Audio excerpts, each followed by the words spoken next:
કડોદરાના કારેલી ગામે રવિવારે બજારમાં થયેલી યુવકની નિર્દય હત્યાના કેસમાં પોલીસે મોટી સફળતા મેળવી છે।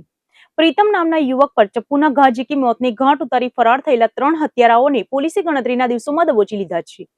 આજે પોલીસે ત્રણેય આરોપીઓને ઓળખ માટે પરેડ મેજિસ્ટ્રેટ સમક્ષ રજૂ કર્યા હતા। સુરત જિલ્લાના પલસાણા તાલુકાના કારેલી ગામે ગત 26 એપ્રિલના રોજે રવિવારે બજારમાં લોહીના ખેલ ખેલાયા હતા। રાત્રિના સમયે જ્યારે બજારમાં લોકોની અવરજવર હતી ત્યારે અચાનક આવેલા 3 અજાણ્યા શખ્સોએ 25 વર્ષીય રોહિત કુમાર ઉર્ફ પ્રીતમની કરપીણ હત્યા કરી નાખતા સમગ્ર પંથકમાં ચકચાર મચી ગઈ હતી। ઘટનાની વિગતો મુજબ પ્રીતમ અને તેનો મિત્ર બ્રિજેશ બજારમાં હતા ત્યારે 20 થી 25 વર્ષની વયના 3 યુવકો ત્યાં આવ્યા હતા। તેમને પૂછ્યું હતું કે પ્રીતમ કોણ છે। જેવો પ્રીતમે જવાબ આપ્યો કે હું જ પ્રીતમ છું, તે સાથે જ બે શખ્સોએ પેન્ટમાંથી તીક્ષ્ણ ચપ્પુ કાઢીને તેના પર તૂટી પડ્યા હતા। હુમલાખોરોએ પ્રીતમની છાતી અને પેટના ભાગે ઘા ઝીકી લોહી લુહાણ કરી દીધો હતો। ક્રૂરતાની હદ તો ત્યારે વટાવી જ્યારે એક સાગરીતે અન્ય બેને ઉશ્કેરાયેલા કહ્યું કે હજી એક બે ઘા મારો। આ સાંભળીને ફરી એકવાર પ્રીતમના બરડાના ભાગે જીવલેણ ઘા મારી તેને મોતને ઘાટ ઉતારી દેવામાં આવ્યો હતો। જાહેરમાં થયેલી આ હત્યા બાદ ત્રણેય આરોપીઓ અંધારાનો લાભ લઈને નાસી છૂટ્યા હતા। હત્યાની ગંભીરતાને જોતા પલસાણા પોલીસ સહિત જિલ્લા એલસીબી અને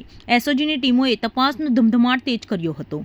પોલીસે અલગ અલગ ટીમો બનાવીને આરોપીઓનું પગેરું દબાવવામાં આવ્યું હતું। ટેકનિકલ સર્વેલન્સ અને બાતમીદારોની મદદથી પોલીસે ગણતરીના દિવસોમાં જ ત્રણેય હત્યારાઓને ઝડપી પાડ્યા હતા। પોલીસે આજે આ ત્રણેય આરોપીઓને પલસાણા એક્ઝિક્યુટિવ મેજિસ્ટ્રેટ સમક્ષ ઓળખ પરેડ માટે રજૂ કર્યા હતા, જેથી ફરિયાદ પક્ષના સાક્ષીઓ દ્વારા તેમની ઓળખ સુનિશ્ચિત કરી શકાય। આ હત્યા પાછળનું ચોક્કસ કારણ શું હતું અને શું કોઈ જૂની અદાવત જવાબદાર હતી તે દિશામાં પોલીસ સઘન પૂછપરછ કરી રહી છે। પલસાણા પોલીસની આ ઝડપી કાર્યવાહીથી ગુનેગારોમાં ફફડાટ વ્યાપી ગયો છે।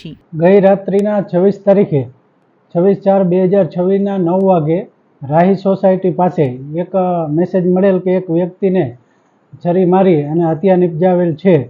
જે બાબતે પલસાણા પોલીસ સ્ટેશનમાં હત્યાનો ગુનો દાખલ કરવામાં આવેલ અને અજાણ્યા 3 ઈસમો વિરુદ્ધ ગુનો દાખલ કરેલ।